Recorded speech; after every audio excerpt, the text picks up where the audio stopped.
members, we are, this is our meeting number 40, and it is televised, and we are studying still the stimulus package and its impact on the stakeholders. And we have before us from the Building and Construction Trades Department, Mr. Christopher Smiley, and he's accompanied by Larry Can and Stephen Schumann. I understand you have a presentation, Mr. Smiley, so is it a 10-minute one? Because the first hour we will give it to you, we will do the discussion, and the second hour we're going through estimates. Yes, ma'am. So the first hour is yours, and for 10 minutes, Mr. Smiley, the floor is yours. Thank you. Thank you, Chair. Good afternoon, Chair and members of the committee. Thank you for inviting me and my colleagues to share my thoughts on the economic stimulus package and the impacts on our organization and the construction industry as a whole.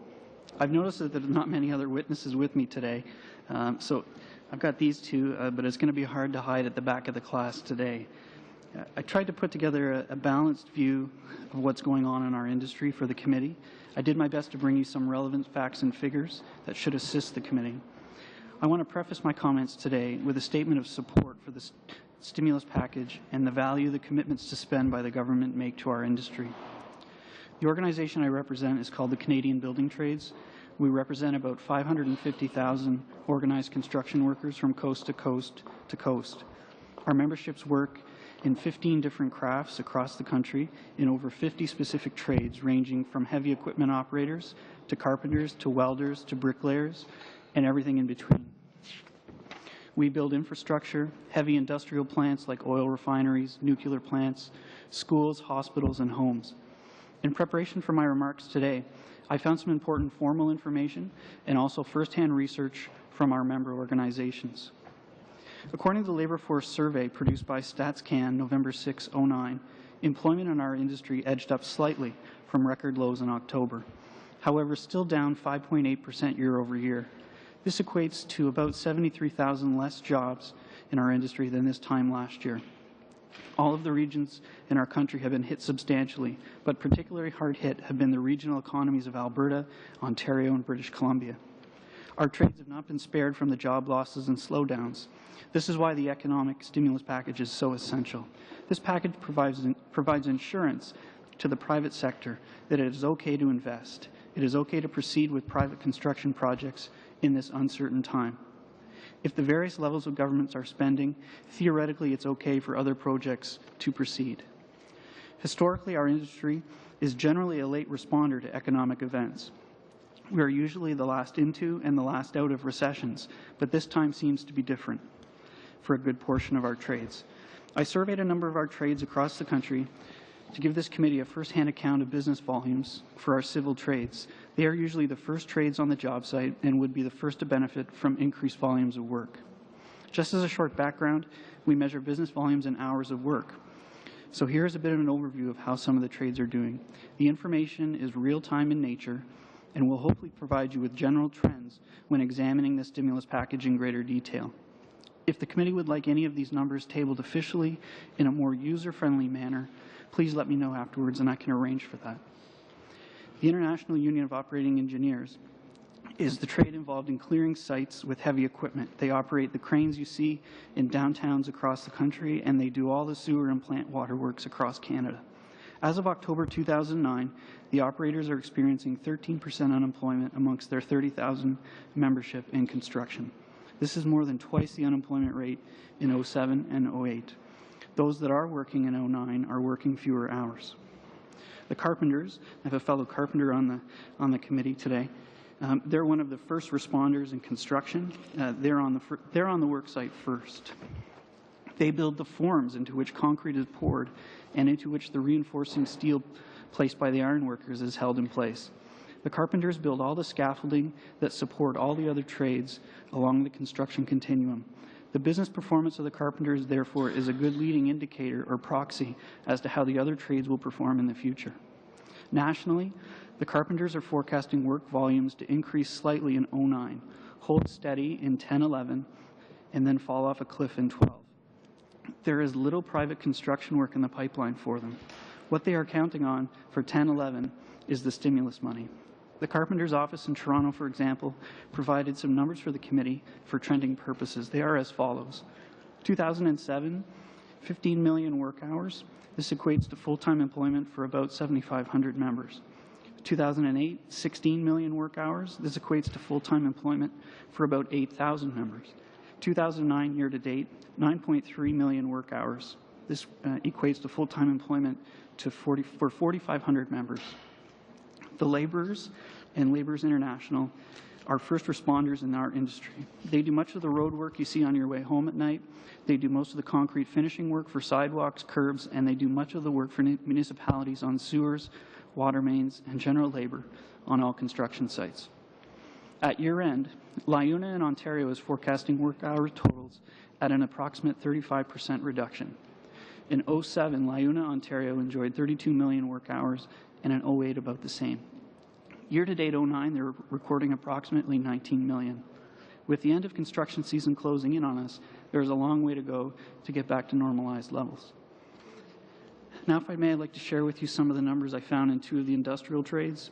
Those trades are involved mainly in the delivery of services in the institutional, commercial, and industrial applications. The IBEW, or the electrical workers, is headquartered in Toronto, and they represent electricians in Ontario. They're involved in high-rise electrical work, industrial electrical, power line, and some residential electrical work. The electrical workers are experiencing a year-over-year decline in work hours. From the numbers they provided to me, for this committee, it appears there's a 19% decline in volumes. Specifically in 2008, this office witnessed about 14 million work hours and are on pace to finish 2009 with approximately 11 million. The final example I'd like to share with you from our trades is the experience from the UA, or the plumbers and pipe fitters. The UA is involved in plumbing, pipe fitting, steam fitting, welding, and commercial and heavy industrial applications. A small portion of their work is in the residential sector, mainly in the GTA. The UA office in Toronto is on track to deliver approximately 28% less work hours for 2009. Last year, their members worked approximately 8 million work hours, and this year they will do about 6. So what does this all mean? It's a lot of numbers, and the compilation is important. From this raw data evidence, the importance of the stimulus spending trumps a number of other industry priorities in the short term. The construction season from the outdoor civil trades is coming to an end shortly, so essentially the spring of 10 will be the make or break period for them. If there are stimulus projects to replace private industry projects, there will be a softer landing for Canadian construction. If there are no stimulus projects to work on, it would be a different story, and we will witness further significant declines in employment. According to the Construction Sector Council, which is a part of the Sector Council program with HRSDC, they did some recent forecasts where they assumed 30% of the infrastructure money has actually flowed and hit the street. This has led to a creation of approximately 34,000 jobs. This also assumes that approximately $4 billion has been spent by consumers on items eligible for the home renovation tax credit, and the 2010 contribution has been made for the not-for-profit housing sector by the government. So if we assume all these things, the Construction Sector Council says 34,000 jobs have been created. As we learned from StatsCan, in the labor force survey, we've lost 73.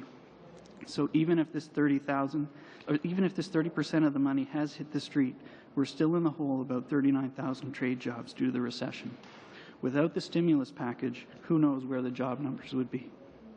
The hours from my trades that I reported to you would certainly be lower and the work picture more dire.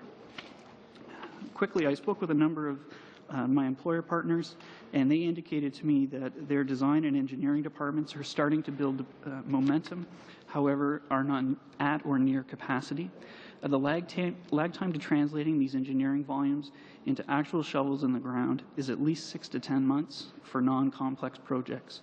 When contractors bid on a job, they have to be able to prove capacity to do the work, and the scope of what else is in their pipeline matters.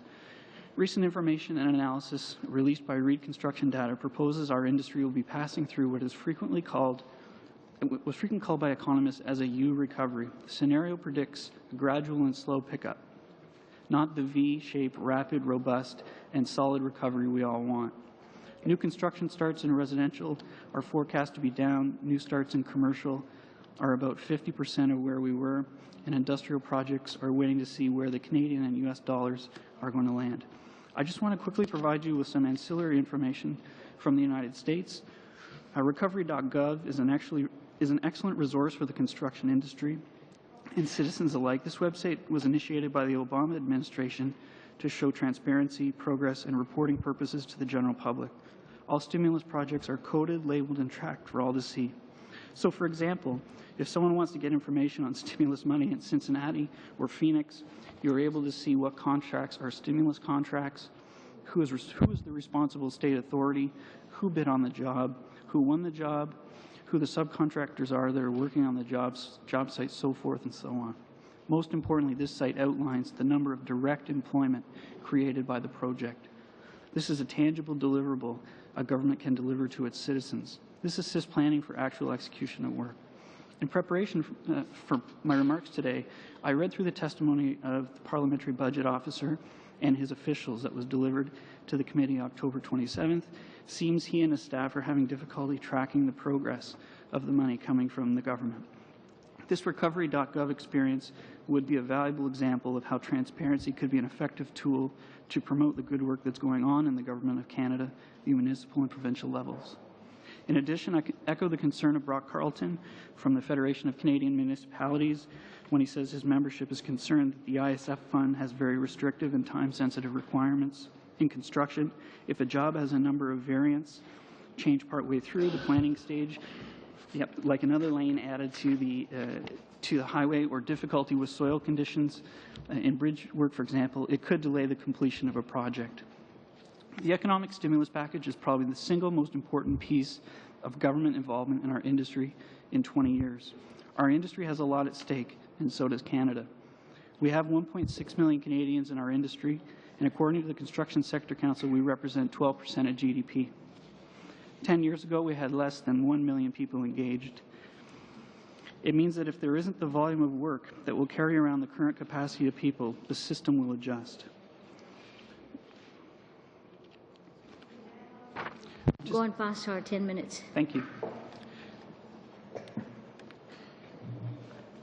It makes sense to bridge construction through the next period of normal activity in 2013. We respectfully submit our industry matters, and we ask this committee to take the spending commitments in the stimulus package seriously. We're supportive of the plan. We want to be part of the action. I look forward to your questions today. In case I can't answer them all, I brought some colleagues of mine from the various organizations to assist. Thanks very much. Thank you. We will go to the first round of questions for 8 minutes. Ms. Hall-Finley.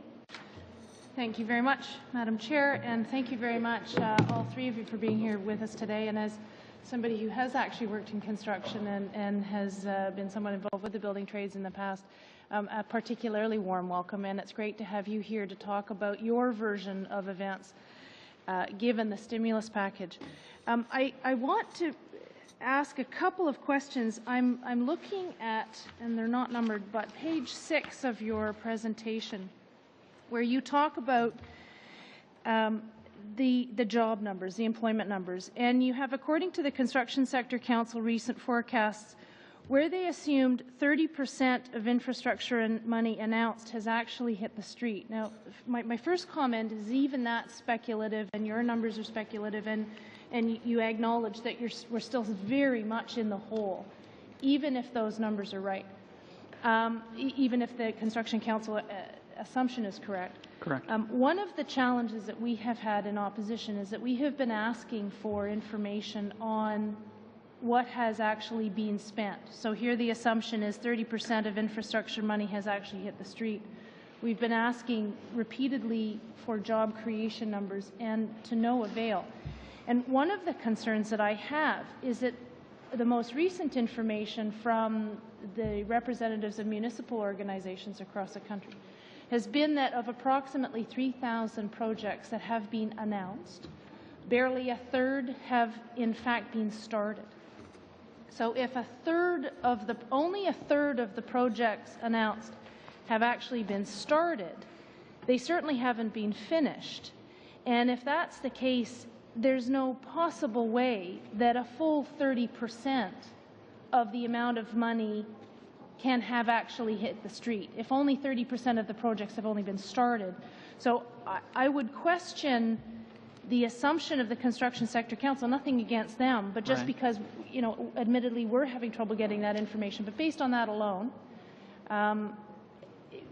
do you have anything to comment, given your employment numbers and that speculation? If I'm telling you, based on our information, there's no way 30% could have hit the street. Do you have?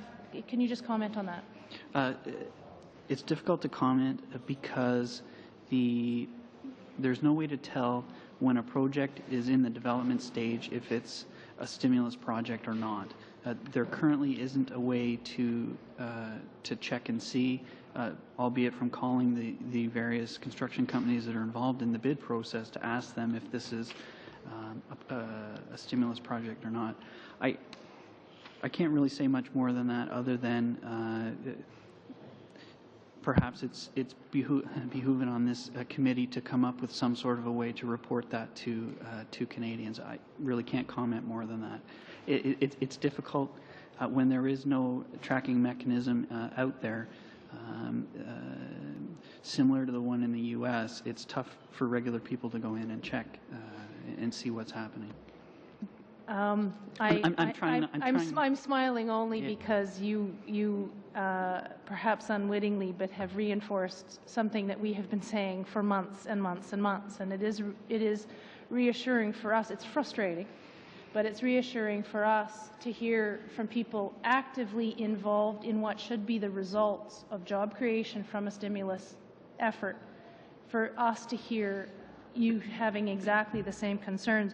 I mean, I must say that your references to recovery.org in the United States, same thing. We've been saying this for months. The example from the United States is extraordinary. And if I can just quote from you, the recovery.gov experience would be a valuable example of how transparency could be an effective tool, and that this would be a good example for the Canadian government to use. I hope my colleagues on the government side of this committee room are listening. I'm turning to what is page 8 of your presentation, a little bit along the same lines, but you talk very helpfully about the time of projects.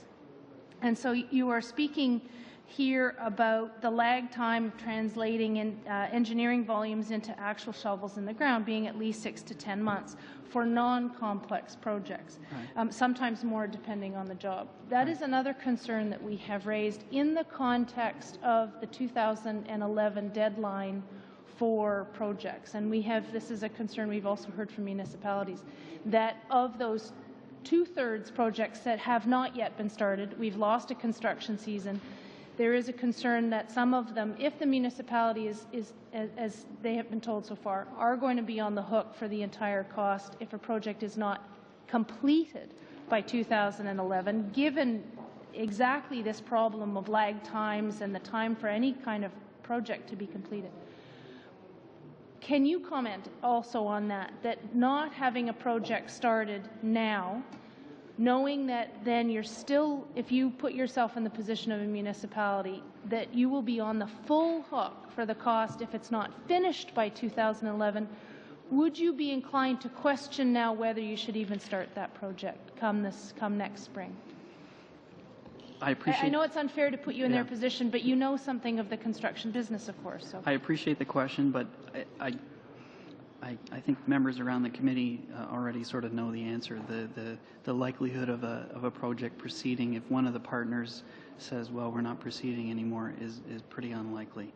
I don't want to be overly critical in my comments, so really that's all I could add to that.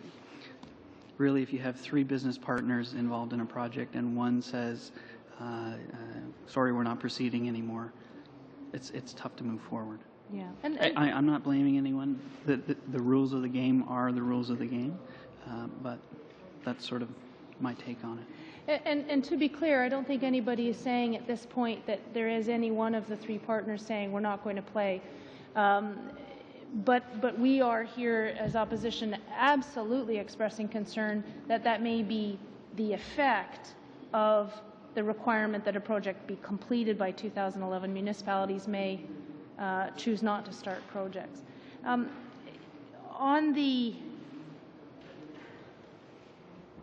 the issue, I mean, I maybe can open it up. The similar concerns that I have, the comments on recovery.org, the example that we've seen in the States, recommendations for this government if you would like to do that. Any comments on my questions about lag times for projects and the ability of municipalities to start?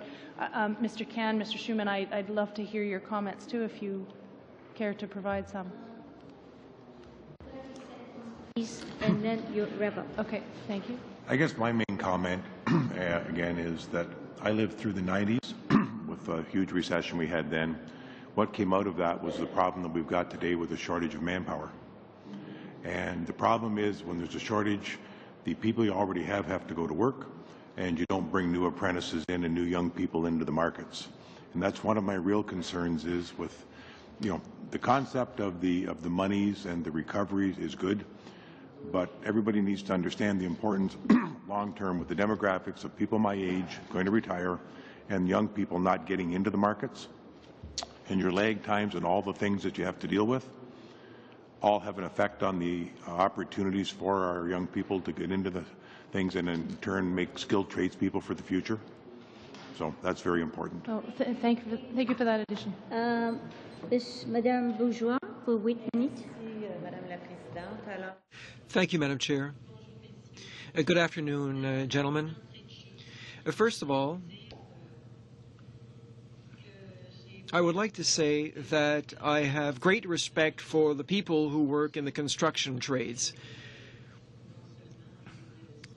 because, well, not only are they subject to supply and demand, but they're also subject to the weather, the economic climate.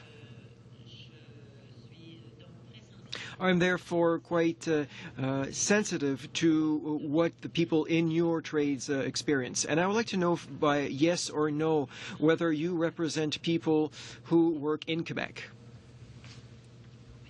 Yes. Very well.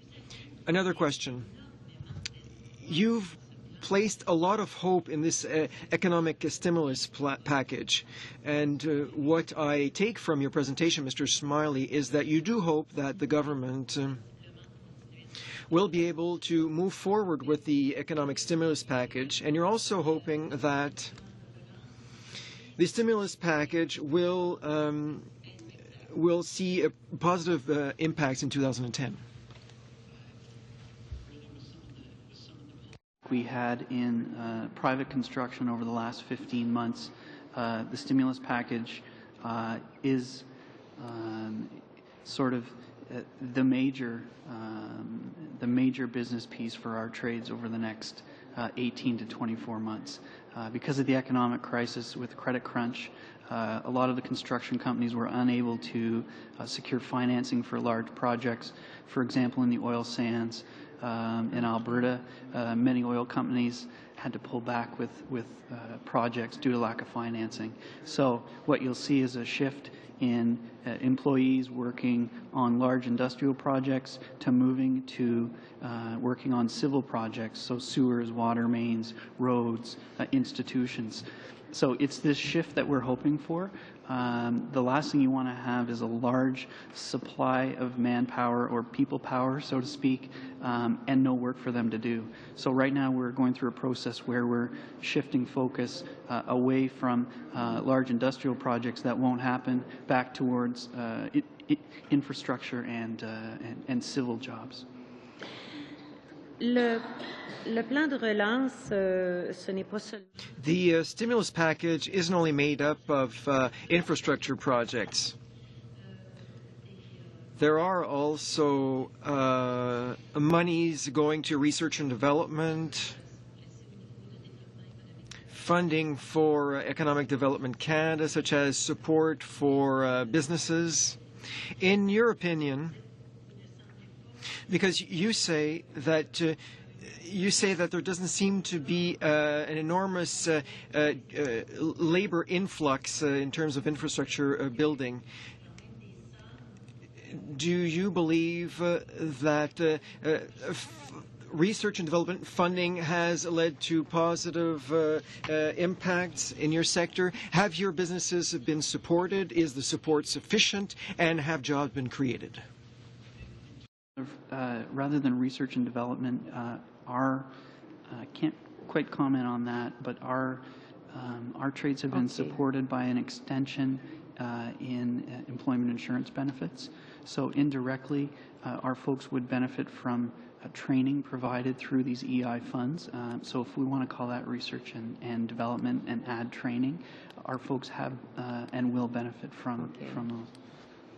I hope that the research and development portion, the only piece I could comment on would be carbon capture, storage, and sequestration. There is money that has gone to large companies to do research on CCS technology, which eventually, when it gets to implementing these large industrial apparatuses, our members will benefit. Dernière question. Last question concerning the approval of infrastructure projects by the municipalities. The government launched its stimulus package rather hastily, and municipalities, especially small ones, are having difficulties, are facing time constraints in order to present projects. Large municipalities have engineering services and they plan for projects a long time ahead. Small municipalities can't do so, and you do mention in your presentation that things take a long time. There's a 6 to 10 month lag time before a project is actually made concrete. Did municipalities have to speed up their process in order to have their projects approved? If that is the case, could that have led to security problems for workers in the construction trades? Municipalities went through a process where they identified projects which they could sort of grab from the hopper and use those as infrastructure monies. In terms of the process, I think I can't really comment too much on the process because our folks were further down the line. We don't get the work until the job is fully bid. And I can't really comment on the security of these job sites. At the end of the day, our folks are the skilled trade folks that go to work and build these things. We're not involved in the decision-making process of which projects will proceed or not. I mean, the municipalities are in a hard spot. I'm sorry, I didn't... C'est beau, j'ai encore une minute. Okay. I still have 1 minute left. Now, as for the jobs that have been created, Mr. Smiley, are these quality jobs? Or rather, temporary or jobs? I would like you to talk to us about the jobs that were created. Thank you for the question. Created our first-class skilled trades jobs. There are there's sort of a range of jobs that are created through these stimulus projects. All the engineering, all of the draft work, and then our jobs when they get out to the field. We have there's something like 1.6 million Canadians involved in construction, and I would be hesitant to say any of them are, any single one of them are not quality jobs. Our members are the highest trained and some of the best skilled in the business. So the construction industry, it's a great place to have a career, and I think these jobs are high quality. It's not what someone would deem a lower quality job. Merci beaucoup. Thank you. Merci, Madame. We now go to Mr. Walkerton for 8 minutes. Thank you, Madam Chair. Mr. Smiley and gentlemen, we appreciate your attendance this afternoon. I come from the construction industry, as you know, and when you talk about the high quality and the good people that work in that industry, I couldn't agree more. It's truly a group of professions that are often the unsung heroes of Canadian life and are the underpinning of many communities, and so we appreciate both you, gentlemen, but also the folks that you represent. Today I just want to talk a number of things. I actually want to follow up on one of my colleagues' questions as it relates to websites and different things. I'm wondering, Mr. Smiley, if you're familiar with the creatingjobs.gc.ca website and the outlay of all the stimulus projects, the construction projects that are on that website. I have to admit, I haven't seen it. What kinds of things does it have on it? Yeah, I believe it's all the... Sorry, I'm asking you questions. Pardon me. No, and I appreciate that, and I'm helpful, and I think it's helpful for not only yourself, but anybody that is interested. It actually outlines all the infrastructure projects that are being brought forward through the stimulus dollars. It's the Canadian version of some of the American websites. What I would recommend, both to your association and others, is to take a look at it, and if you have suggestions as to how that website might be able to be improved to give information that's relevant and helpful to you, we'd be happy to take that feedback back to our minister and the department, so that you have the information that's helpful as it relates to the jobs that are being created with the thousands of projects that are underway. As you know, and you've outlined, and it's a concern of I think everyone in this committee, is that the stimulus money get out there to help those folks that it was intended to help, and clearly tradespeople are on the top of that list. There are some municipalities, and of course many of these projects were determined at the municipal level, but there's many municipalities that chose projects that were pre-engineered and were ready to go within the next couple of years, if not this coming year, and they actually allocated the funds that they at the municipal level had allocated for those to other projects. I'm wondering if you're familiar with situations where tradespeople are already undertaking complex construction jobs. I just don't want to leave folks with the illusion that no complex construction job is actually hiring tradespeople right now. Yes, sir. I believe there are a few bridges in the Ottawa area, and also a few of the bridges heading to the West Island in Montreal that have already begun some of the repair work and some of the money that's included in this package. I don't have exact numbers on how many people would be involved on those specific projects, but those are the ones that I'm aware of that are happening in real time.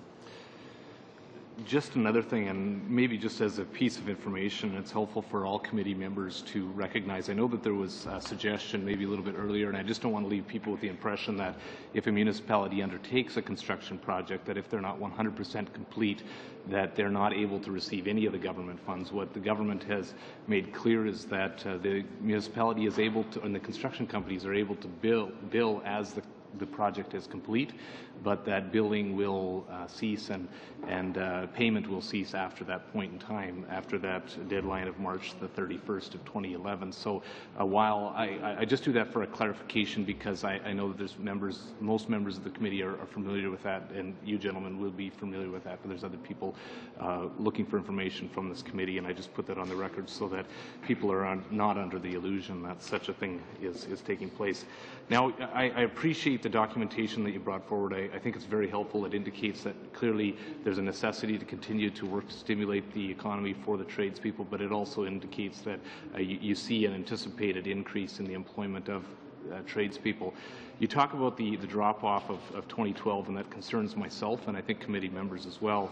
I'm wondering if you might be able to just identify what your association and your groups are doing in considering some of the projects that are currently being announced. I come from Alberta, and I look at the Alberta context. I know that some of these large industrial projects that were put on hold or cancelled are now coming back on stream. I think of the Firebag project that was just recently announced, which is billions of dollars investment, and clearly will hire thousands, if not tens of thousands, of tradespeople.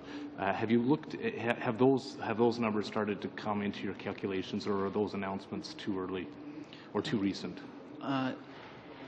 In so much as they were recent, we always have a view to workforce planning for what's coming. It's called, there's two facets to this question. There's the new construction, the new build, and then there's also maintenance of current facilities. So when we're looking at either stream, new construction is viewed upon as it's a fixed time period where you require people. so the electricians go in from April 1st until June 1st. The iron workers go in previous to that. So the new construction is viewed very in blocks. However, the maintenance of the facilities close to Firebag and around Firebag is the industry, is part of the industry that is very labor intensive. So what we do is we look at manpower. So who's currently not working? There's people in New Brunswick currently not working, and we try and get them to Alberta to man those shutdowns, so to speak. So there's really two facets. There's the new builds, and then there's maintaining current facilities. Yeah, I know that you've identified Alberta as one of those areas where there's been a reduction in tradespeople being hired by industrial components, and I think that I'm hopeful, and maybe it's too early, but I'd be interested in the analysis of these projects that are being announced and how it will decrease unemployment. I mean, I think that at the end of the day, I think. Gentlemen. Just a one comment on that, too, when you talked about shutdowns, and I think Larry could touch on this, too, is we have a concern, the way everything's happening right now in the turn is actually providing a skilled workforce. And I know we're looking at some, the upcoming shutdowns are going to require a huge workforce and skilled workforce that right now, because of the current downturn, we've lost.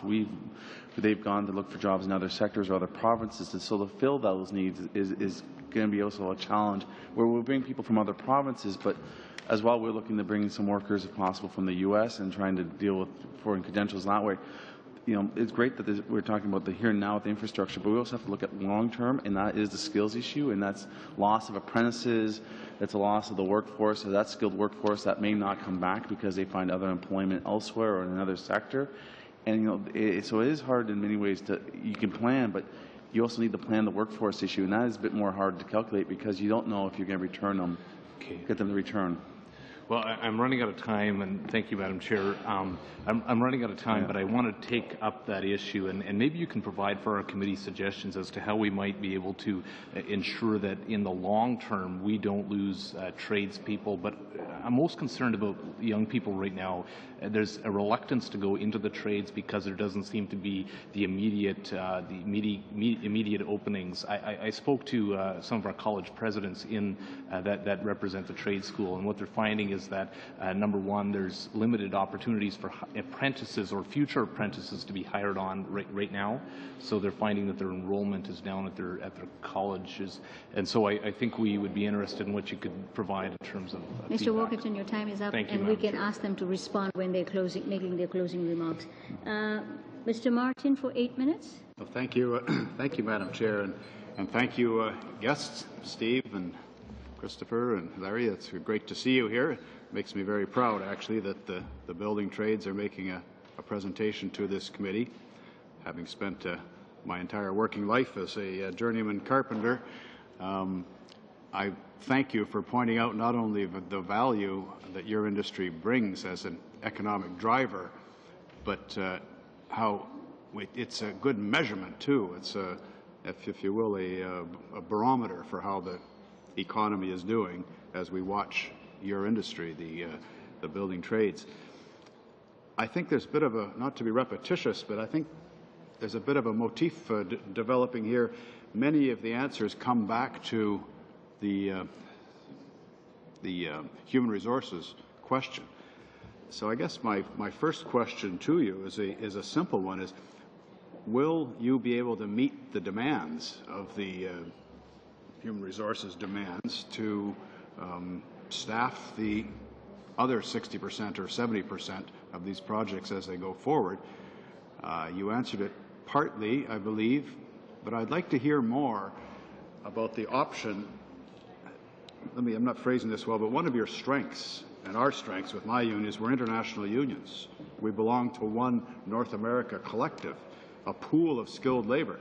Yes, now, rather than bringing in temporary foreign workers from all over the world, would it not make sense to just relax the border somewhat so that if we can't fill that job with a qualified Canadian, we could at least bring that person from our affiliated local unions south of the border?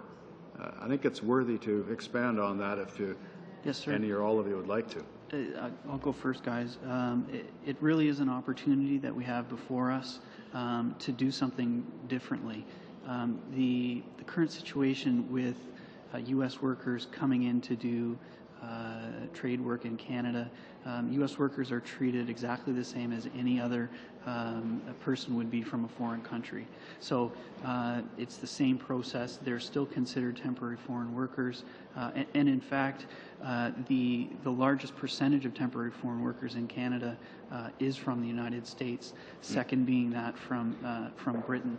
So it really highlights an opportunity for us going forward if U.S. workers were treated sort of not differently, but sort of in a front of the line way, in that we do have similar organizations across the borders where we could have a North American workforce. I would definitely be supportive of that kind of system. Whereas right now, it's up to the contractors to go through the TFW, the temporary foreign worker process, and therefore it's similar to that of bringing someone from, let's use a country that's further away, let's say South Korea. So it's the same process for bringing Americans and South Koreans. There is definitely an opportunity for us to leverage weaknesses in the U.S. market right now and bring those members to Canada when the work is available.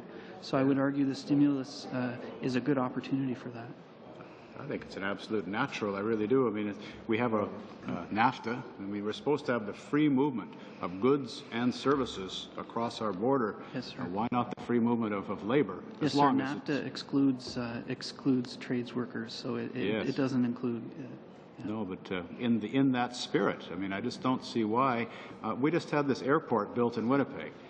It was teams of Lebanese workers who had just come from Latvia. I mean, they're just some labor broker moves this group of carpenters around the country. So our unemployed carpenters were standing outside the fence looking in, while a bunch of Lebanese guys, nothing against Lebanese people, but they weren't Canadians, were doing our work and taking that money out of the country in terms of wages. So I would much rather a fellow member of my own union who's trained at the same skill level I am would come up from Minneapolis than some guy gets flown in from Latvia to eat our lunch. So would anybody else like to comment on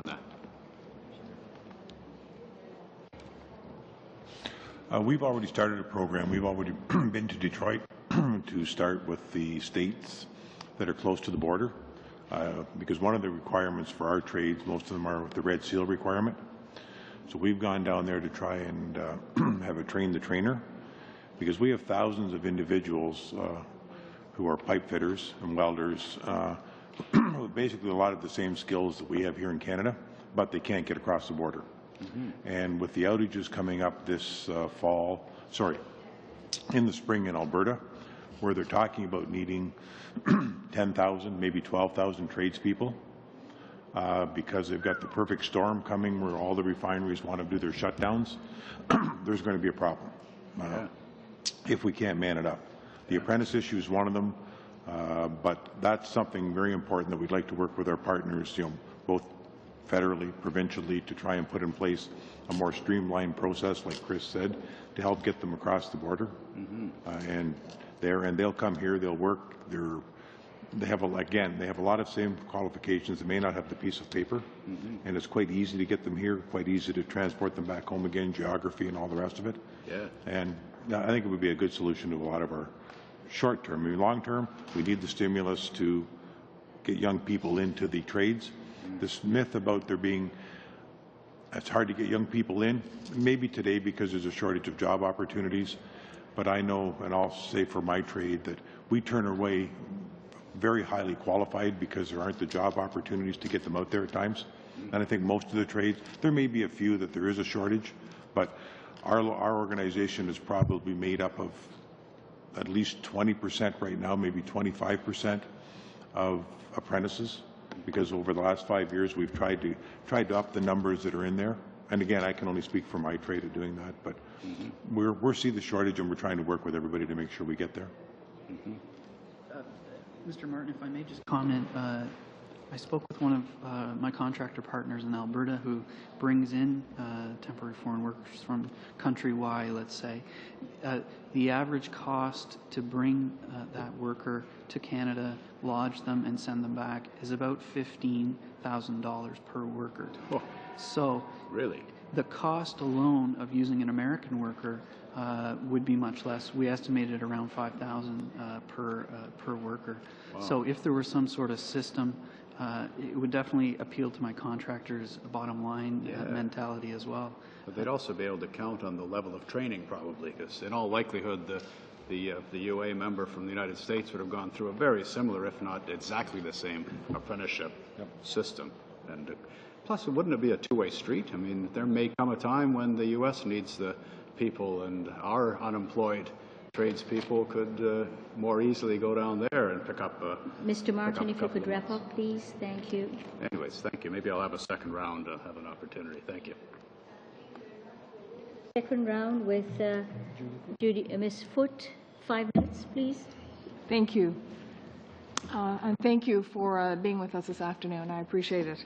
I suppose I especially appreciate it because my husband is a journeyman electrician. So I've known the industry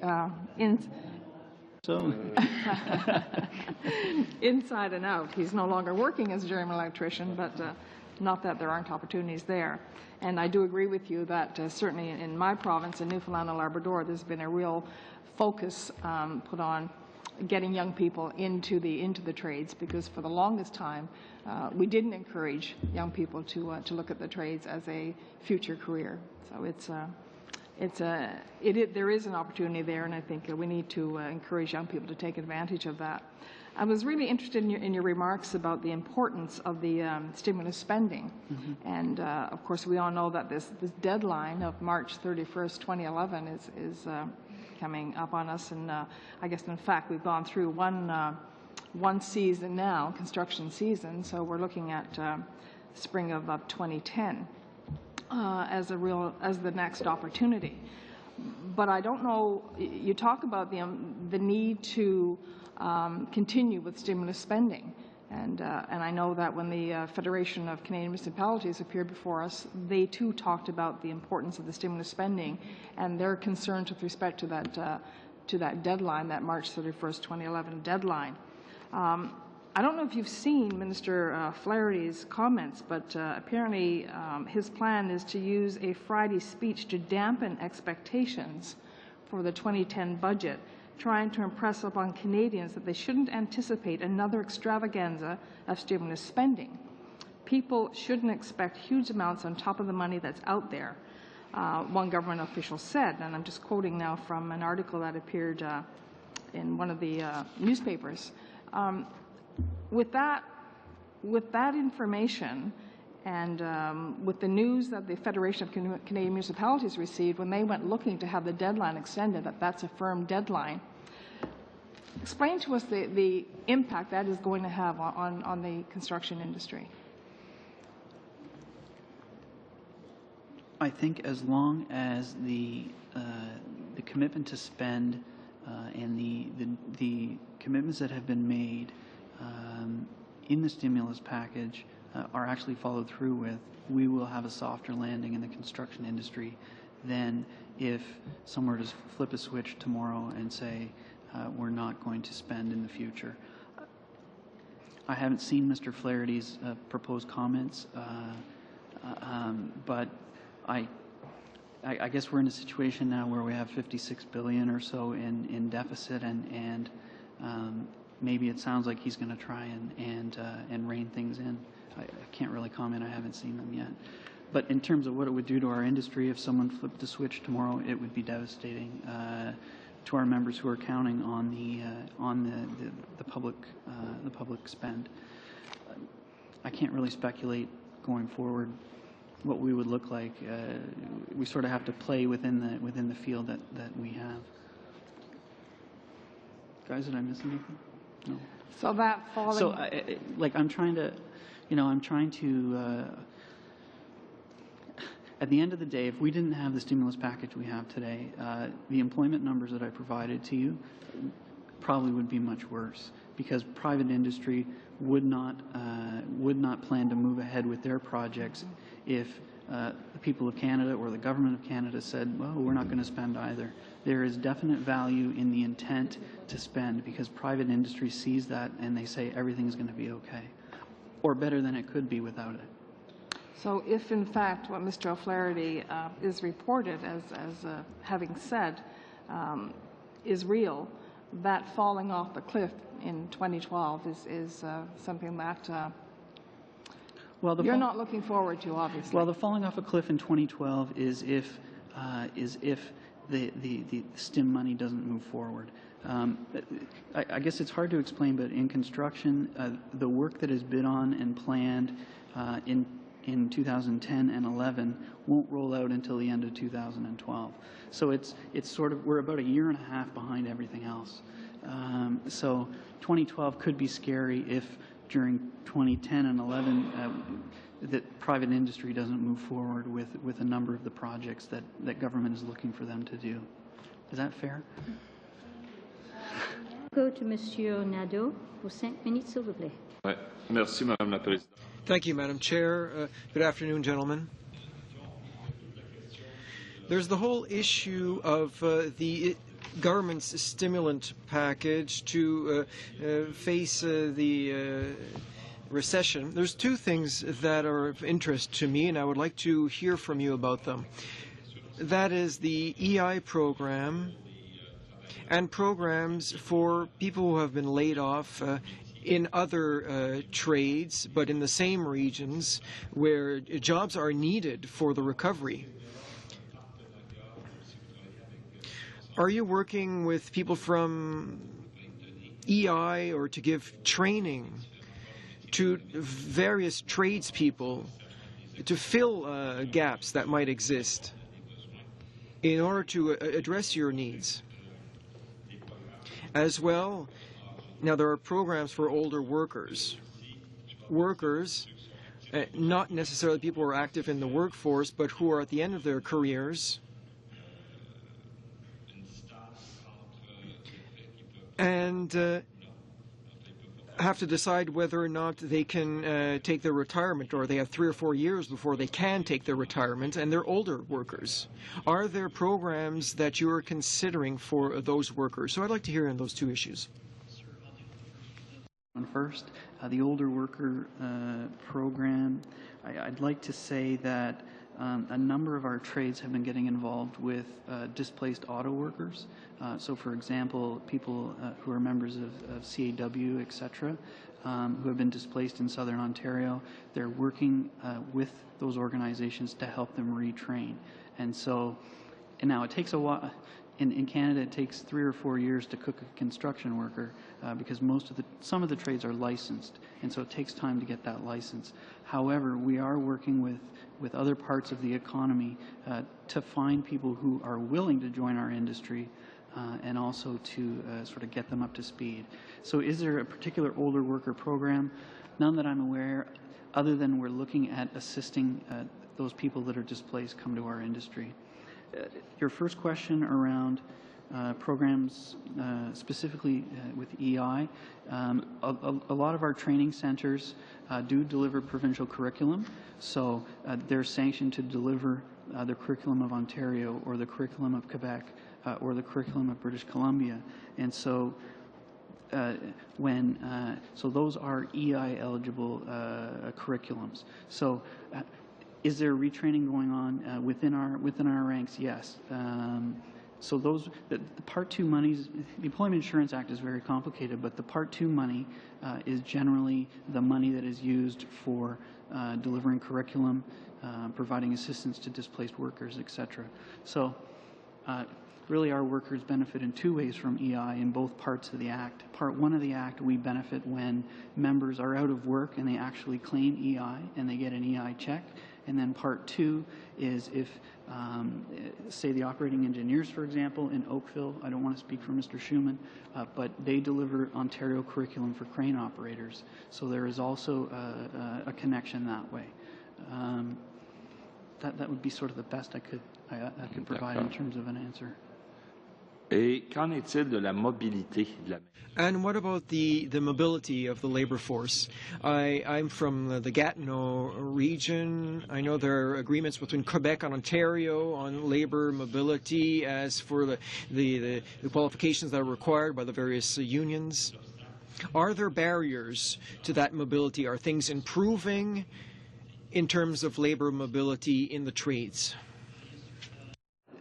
The communication piece around adjudicating different licenses, etc., is improving between jurisdictions.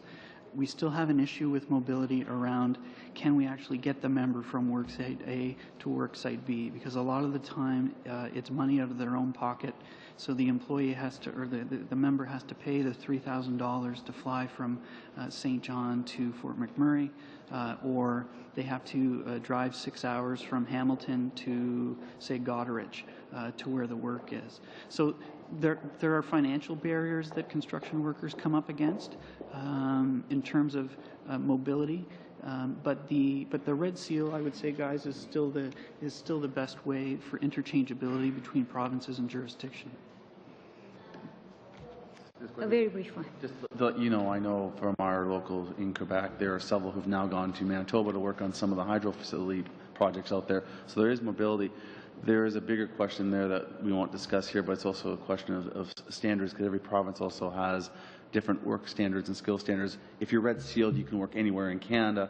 However, if you're not a red seal program, depending on what province you're from, the standards of training that you receive may not qualify you to work in another province. I know Ontario and Quebec have very high standards, where British Columbia actually would have fairly lower standards, so a worker from BC to come to Ontario would likely not meet the qualifications to work in many of our trades.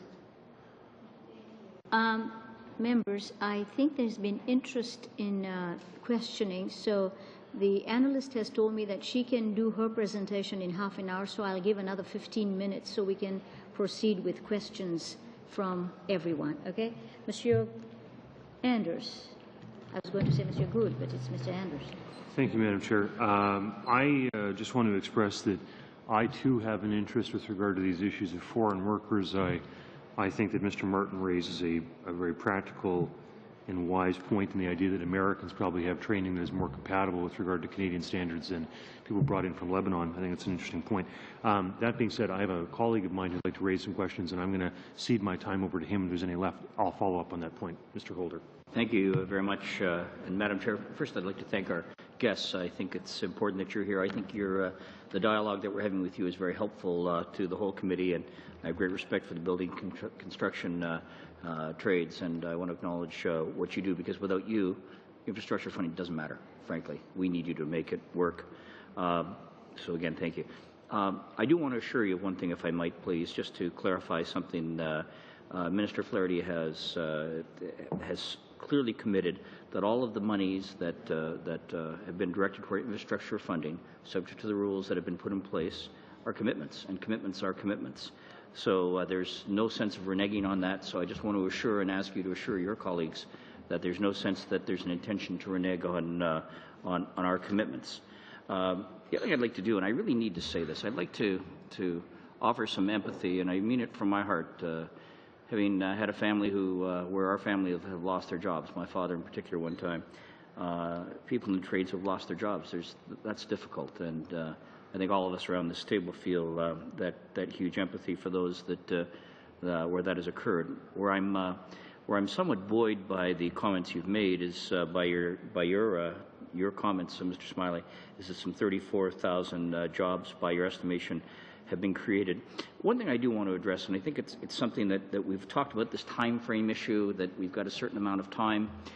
I'm always mindful about politicians, and I say this only kind of having been in the job 14 months and 3 days. And when I look at this, this whole thing about time frames, if you give us time, we'll take all the time in the world.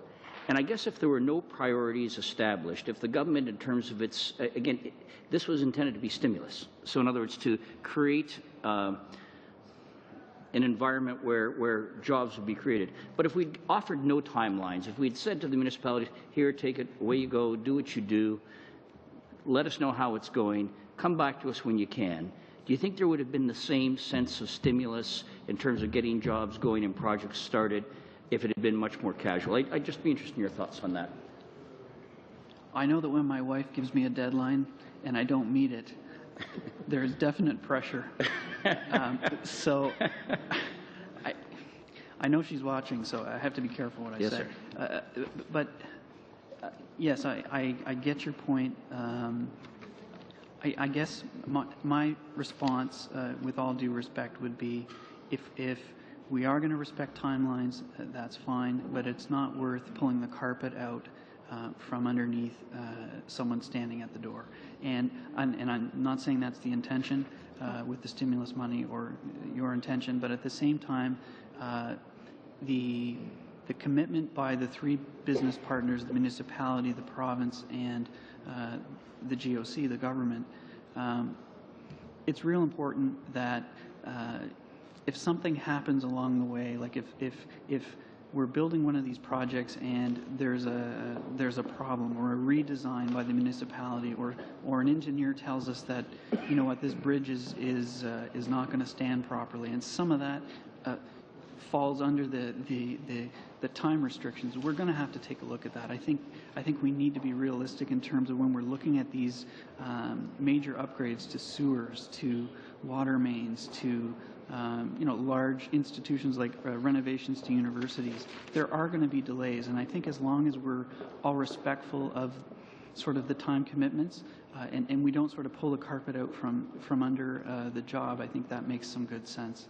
Mr. Smiley, you also mentioned that, thank you, this will be brief, Madam Chair.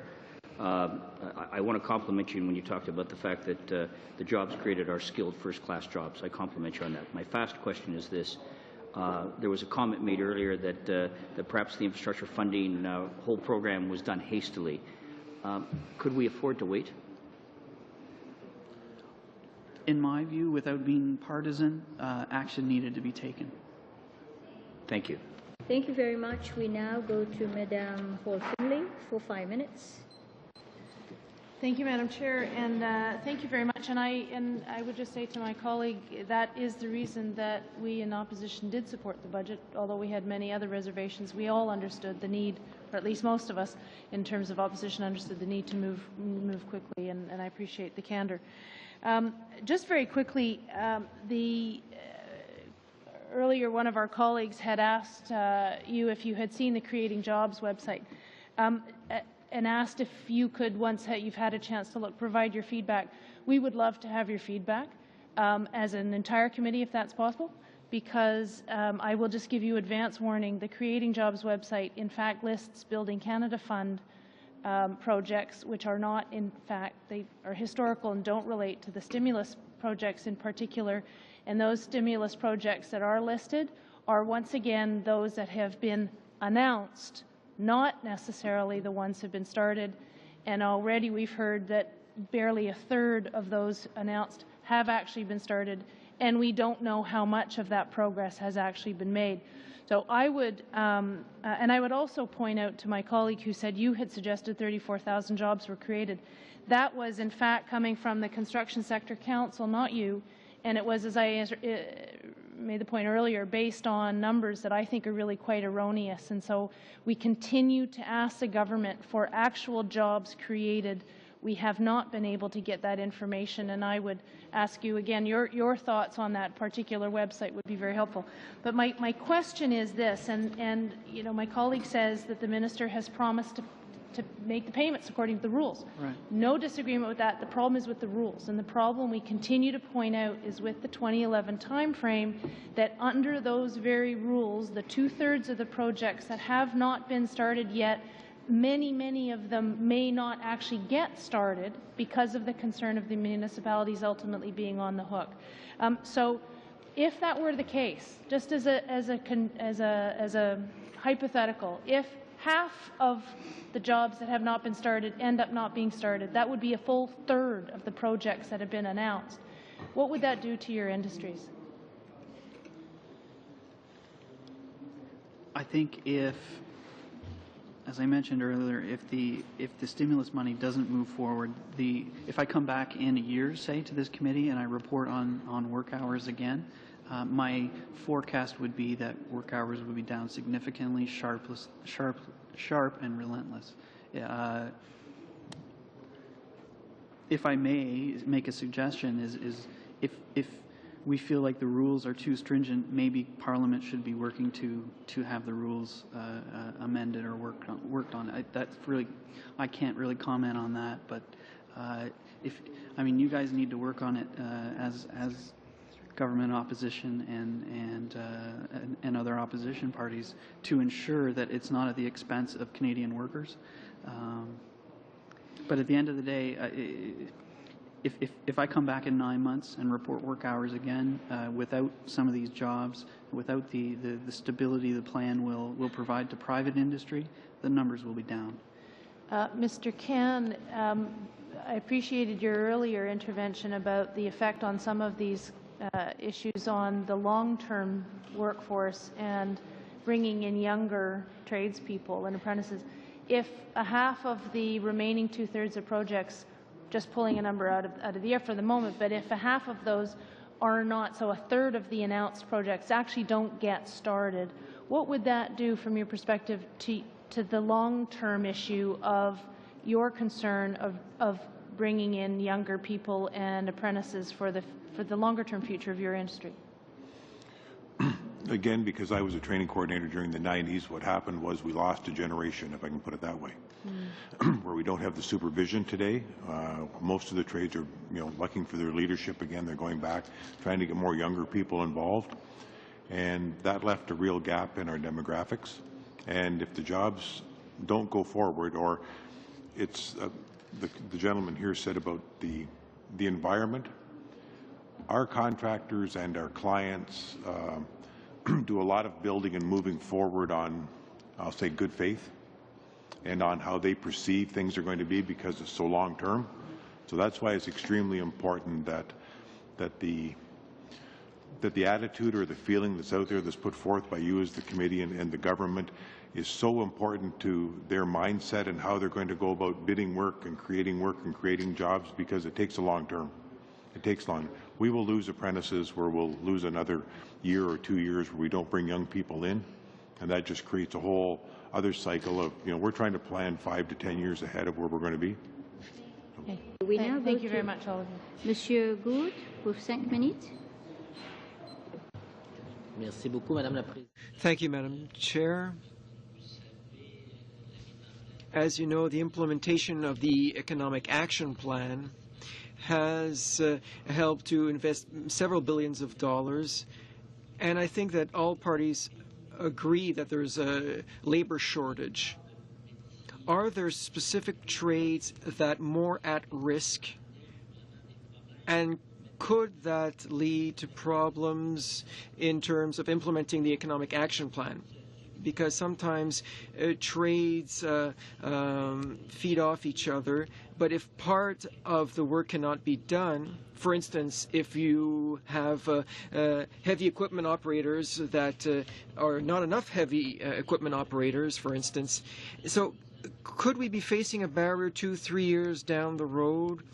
And have you thought of incentives to get young people interested in the trades, and could we work in partnership with the industry? Because I believe this will become a crying problem in the future. Can we work together to encourage more young people to get into the trades? Absolutely. We have, I'd say we have between 50 and 60 training centers across Canada, and we'd be absolutely willing to do outreach to communities and to regular people in those communities who might be interested in coming into the trades. Potentially we could work on some of the things that the Red Seal department does in HRSDC. Potentially we could work on Skills Canada. There are definite ways we could interact with each other. Is there a specific trade at risk? I got the note from Mr. Can. He said no. I think at the end of the day, it's the trades which have a longer training cycle for their people have a harder time bringing people in. So if you have a 4 or a 5 year training period, when you're trying to bring someone up to journey person status, it's more difficult than a 2 or a 3 year training period. I'm getting no, but for us, for prime example, right now, our average age for operating engineers, which range from crane operators to concrete pumps, is around 45 years old. That's our average age. You look at some of our training schools, and I'll take Hollywood in Newfoundland. There, we have young men and women that are willing to get trained on the various equipment, but need the jobs. If you look at tower crane operators, to get a red seal, I believe Ontario is 6,000 hours for an apprentice to get that to become a journey person. Who's usually first gone, let go of a job when there's need be, is an apprentice. So to get your 6,000 hours takes a very long time, and it's a great job if you get to it, but to get to it is the problem in some places. And if we lose an apprentice who may be laid off for 4 or 5 months, they need to work, they'll go somewhere else. We will lose them, they won't come back. So we need, our industry, I know, our sector is, we have an issue trying to get some of these apprentices and young people in, because we are an aging demographic in our sector. Yeah, Mr. Gourd, I think we could work together on promoting the hiring of apprentices with our contractors, because at the end of the day, these folks need a job to get into an apprentice program. So if there's one thing we could do to work together, it would be to promote to contractors and employers in Canada the value of hiring an apprentice. And when I go and I pitch the value of an apprentice to a particular contractor, or say I'm meeting with an owner, I always talk about it like this: an apprentice costs you $20 an hour, and you can charge that apprentice out at $55 an hour. A journey person costs $40 to $50. Larry's laughing. A journey person costs $50 to $60 an hour, and you can only charge them out at $70 an hour from the contractor to owner. So if there's something we could work on, it would be the value of an apprentice program with contractors across Canada. Hire an apprentice and some sort of program which rewards and recognizes contractors that do. See, I'd like to, I know we're running out of time. Would you have one very quick question? Does the committee indulge Mr. Martin to ask a question? Yes, Mr. Martin. Okay. Just one specific that I should have asked in my first round, and thank you for the chance to get it on the record. One of the problems with the apprenticeship system is keeping apprentices in for the reason you mentioned. My own apprenticeship, it took me 7 years to get my carpenter's ticket. One of those in 1980 to 1987, they were rough years, right? But one of the problems with our EI system is when you go to school, when you're released from your job to do your 6 weeks at community college, you get the 2-week waiting period on EI. And a lot of apprentices, I had a family and kids by then, a lot of them say, I can't, interrupt my income for 2 weeks, so I'm going to pass on my school component. And it might be another year before it comes up, or they might drop out altogether and just get frozen at second year. Would you, or is it the position of the Building and Construction Trades Council that there should be no waiting period in the community college component when you go on EI as an apprentice? Our position, if that were proposed and if that were in the bucket, so to speak, we would definitely be supportive of such an initiative. I'd say roughly right now there's 200,000 apprentices sort of in the system, and anything we can do to make sure that that the transition between the workplace and school is as seamless as possible would be of assistance. I know this is another. I appeared at another committee discussing Bill C-50 regarding the extension of employment insurance benefits. We made sure, sort of at a broader level, we made sure that apprentices were not excluded when they do go to school. So we didn't get the full sort of the full Monty, so to speak, on the waiting period, but we did make sure that under C-50, apprentices aren't penalized for going to trade school. Mm-hmm. Would we support it? Yes. Is it something we can definitely work towards? Absolutely. I'd be willing to bring you sort of industry information from that. Mm. Okay, thank you. Thank you very much, witnesses, Mr. Smiley, Mr. Can, and Mr. Schuman, for being here. The purpose of our study, this is the stimulus package study, and we wanted to listen to stakeholders because we wanted to know what was going on the ground. And you have given the committee sufficient information. I think the information has been very useful. Nobody denies that stimulus funding is important, It was the rapidity with which the funding has to go out so that the problems that the construction industry is facing or other stimulus areas are facing should not be faced, because it's a 2-year deadline. And we are looking at what the budget officer, the Federation of Canadian Municipalities has said, and we will be looking at your recommendations as well as we go forward with our report. And, you know, we are concerned that that $3 billion that went out probably has not gone out. The budget officer hasn't said so. So we will try our best and see what we can do on this side of the House and together how we can work. Have you got any closing remarks to make before I suspend the committee? The only remark I would make is that we are a willing partner, and anything we can do to assist anyone on the committee, we're willing to do. We can go to training centers. We can meet people who are actually doing stimulus jobs down the road. We can see people who maybe don't have access to stimulus funds, to be fair to everyone on the committee. But at the end of the day, I sort of pledge on behalf of the organizations I represent that we're sort of an open book, and we'll work with anyone. Thank you very much. Committee suspended for 1 minute. 30 seconds as well.